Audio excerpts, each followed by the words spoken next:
are back again with another video. I hope you guys had a great Thanksgiving, but now it's time to get back to our goals, okay? The new year is almost here and we have no time to waste. We have to make no excuses. We will not let the holidays be an excuse to get off track. So we're hopping right back into our normal routine. I took a good 3 days off of the gym and off my diet, but now I'm hopping right back into my normal routine. So I'm gonna show you guys my hamstring and glute workout. So we're starting off with a stiff leg deadlift. So you guys know that I am the RDL queen, okay? When it comes to RDLs, I'm not afraid to pick up some heavy weight, okay? But I wanted to primarily target and put all my focus on my hamstrings. So I am substituting the RDLs for a stiff leg deadlift with a barbell. I'm keeping my legs as straight, as stiff as possible, so that way I'm putting all of the tension on the hamstrings. I superset the stiff leg deadlifts with some seated leg curls. So these leg curls are great to target your hamstrings and knee flexion, while the stiff leg deadlift works the other functions of the hamstring, which is called the hip extension. So I like to do these as a superset so I can really dial in and focus on multiple portions of my hamstrings.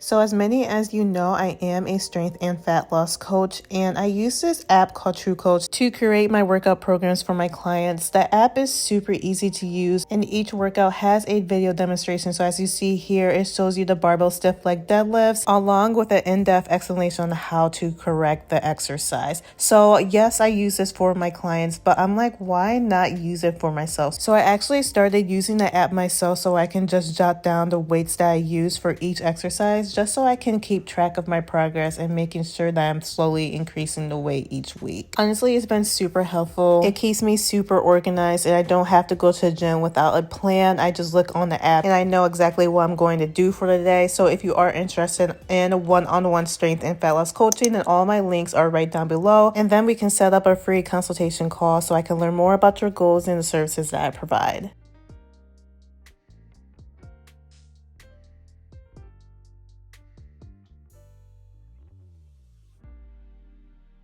What's a hamstring and glute day without a dumbbell split lunge? Everyone should know that this exercise is definitely giving. It's giving booty season. It's giving big juicy thighs. Like, let's really get into it. Of course, I elevated my back leg so I can increase my range of motion. To make the exercise a little bit easier, you can use a smaller box or stool to elevate your back foot, or you can just use the ground if you're not at that level yet. I like to lean a little bit forward so I can really get more glute activation rather than in my quads. And each rep I am pushing through that front heel. I believe I went up to 65 pounds for my last set of 8. Let me tell you, it was extremely difficult, but I had to push myself. The weight is always going to be heavy, okay? The weights are always going to be challenging, but in order to really see growth and see changes in our bodies, we have to constantly push ourselves in the gym. We have to step out of our comfort zone, do things that we're afraid to do, because I promise you are way, way stronger than what you think. So you really need to just challenge yourself in the gym, push yourself, maybe pick up a little bit extra weight. Even if it's intimidating, just do it and you'll be so surprised at what you really can achieve in the gym.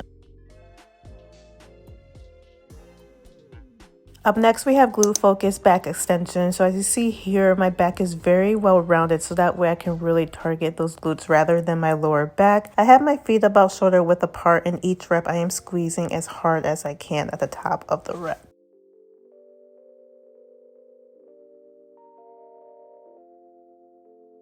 Someone asked me, how do I set up a heavy dumbbell for a weighted hip thrust? They said, isn't the dumbbell heavy? I said, girl, you want to grow booty or what? You want to get these gains or what? Like, which one is it? You may look silly walking like a duck trying to pick up a 150-pound dumbbell, but girl, you have goals in mind. You got to do what you got to do to reach those goals, okay? Even if you think you look silly, girl, I promise you nobody's looking at you. Nobody cares what you're doing. Everyone's in the gym trying to better themselves, trying to reach their goals, so they're not worried that you're over here trying to pick up a heavy dumbbell, okay? Just do what you gotta do to get those gains. Anyways, what is a glute workout without hip thrust? So of course I threw in a weighted hip thrust, went straight into weighted pulses, and superset that exercise with some single leg hip thrust. And this whole superset right here, like, if you want that booty to be fat, then you need to do this. You need to do the superset because it will take you out. The glutes will literally be on fire, okay? But with this exercise, of course, you need to tuck in your core. Make sure your head is tucked into the chest and pushing through your heels so you really get that glute activation.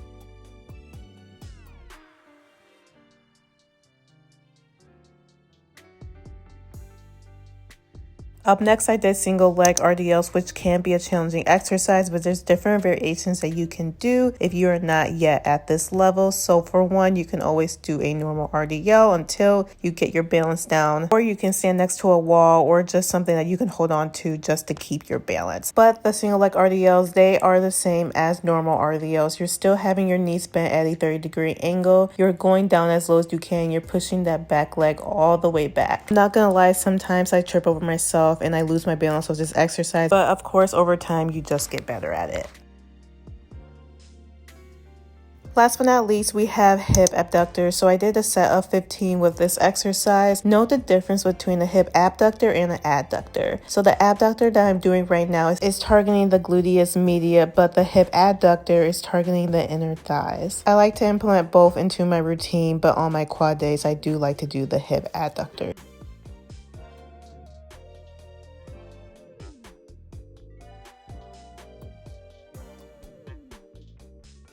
Of course, we are finishing the workout with a cardio session. So yes, I am bulking. I am trying to gain weight and gain strength, but that does not stop me from getting my cardio in. People need to realize that cardio is not just to lose weight. Cardio is great for your cardiovascular health. It's great to build up your stamina, and overall, we just need cardio in our routine. So I aim for 20 to 30 minutes 2 times a week, and I like to keep it low to moderate intensity. I definitely notice a difference in my physique. My belly is always flat, and my performance in the gym has improved tremendously, so I always make sure I get my cardio in at least twice a week.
Consistently and eating healthy for 7 years. I must say it does come a little bit more natural for me, and it's easier for me to just hop right back on track right when the holidays are over. But I used to be in the same spot as a lot of people. When I first started my fitness journey, it was extremely hard for me to get right back on track. It was super hard to eat whatever I want, indulge on Thanksgiving, and then trying to hop right back on it after the holidays are over. So I definitely understand. And I'm gonna give you guys some tips on how to get right back on track after the holidays are over. It just takes time. I've been working out consistently and eating healthy for 7 years. I see the way I eat not really a diet. I see it as this is just my way of eating. So of course my taste buds are going to change. It's going to be easier for me to hop right back on track because I've been doing it for so long. It just takes time. It will come a lot natural to you once you've been doing it over and over again, but it just takes practice. Do not put yourself down if you feel like you just messed up your whole journey because you just let loose for a few days, or even if it's been a week or so. Do not let yourself down because I promise you it's okay. You've been working extremely hard, okay, hon? You've been working so hard that a few days off your diet for the holiday is not going to do that much damage as you think. You're fine, okay? You are totally okay. As long as you get back on it, you are 100% good, I promise you. But we just got back from the grocery store. Your girl has some new goals in mind, okay? Everyone thinks I have this perfect diet. I don't, okay? I ate some Oreos before I started filming this. My diet's not perfect. I do go by the 80-20 rule. 80% of my diet is healthy, nutritious, whole, organic foods. 20% of my diet is wine, Oreos, maybe some ice cream, but it's here and there. It's not like every single day here. But I go by the 80-20 rule for literally all of my fitness journey, and it's definitely fits best for my lifestyle because I still want to enjoy myself without completely getting off my diet. But New Year's is coming. We need some new goals for the new year. My new goal is to go more organic with my food. So by that, I want to start slowly cutting out processed foods and start eating more whole, nutritious, organic foods. Especially with my protein, that's the biggest one. Back in the day, your girl was obsessed with protein powder. Like, I was that protein powder girl. Like, I was a girl that had like 10 different kinds of protein powders on top of my fridge.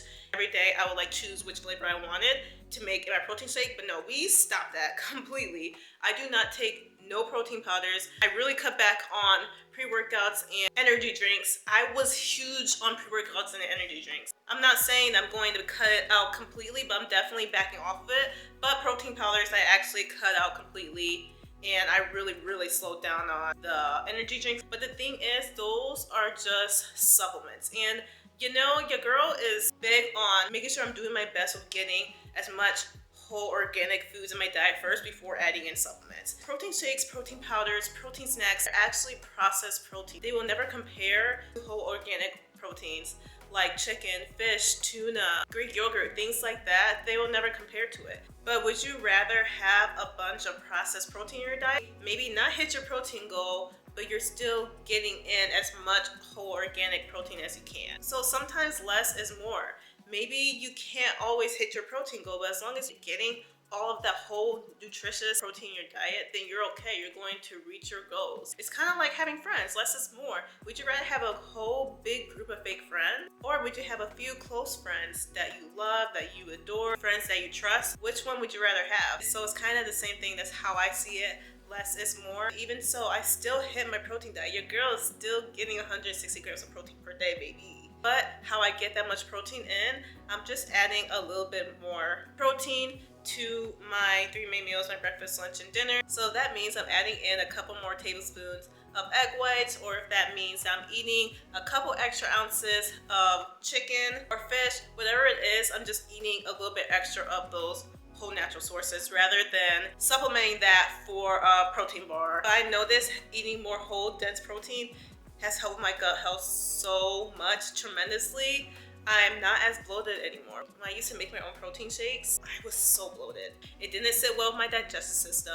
I just didn't feel good. So I had to cut it out because I was drinking it so much. But now I feel a lot leaner. Even during my bulking stage, I'm still having a flat tummy. I still feel lean because I'm having more nutritious foods in my diet. So I'm gonna go through my protein sources that reach my goal of 160 grams of protein per day. So I'll show you guys those protein sources that I got from the grocery store, and then we'll get into all of the other things that I got. So here's all of the groceries that I got from the store today. I didn't really get too much, but I tried to just focus on getting a lot of fish and meat. So all of that is right here. And then I got all of my fruit. You guys know that I love to juice my fruits and vegetables, so I had to get plenty of fruits and vegetables. And then I just have some miscellaneous things.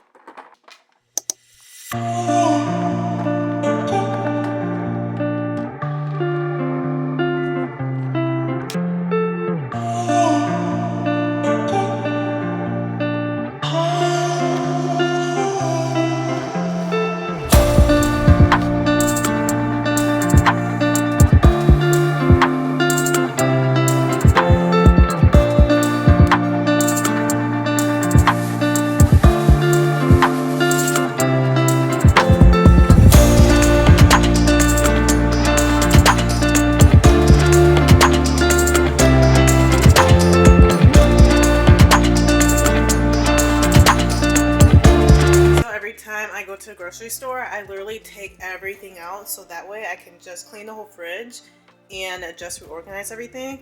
So I just took most of everything out, going to clean this up, and then we're going to reorganize this fridge.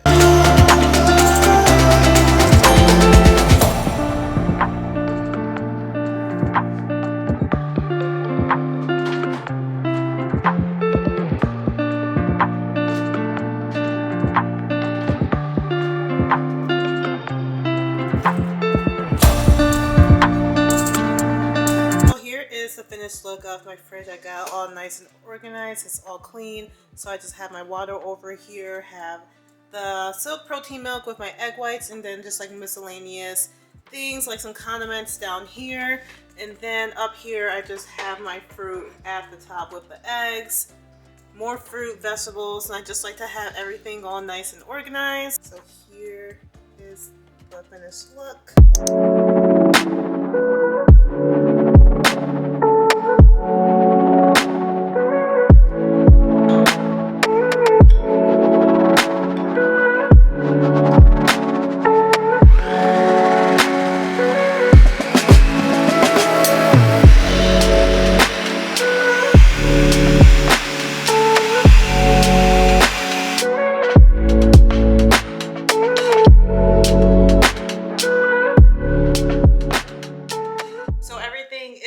For the week, I am right back on track. I am feeling great. I'm just feeling so good and so motivated to just hop back into my normal routine. So I hope this video helped you guys get motivated to get back on track, or gave you guys some tips on how to get back on track and how to stay motivated with your goals in mind. And don't forget that the new year is coming, y'all. Like, we have to reach our dream bodies. We have goals in mind, and we can't hold off just because there's holidays coming around, okay? So I really hope this video helped motivate you guys, and if it did, then make sure you guys subscribe and give this video a big thumbs up. Of course, follow all my socials to stay connected with me. I will see you guys in the next video. Peace out. Thank you guys for watching, and I'll see you guys. I already said this, but I'll say it again. See you guys in the next video. Peace out. Bye.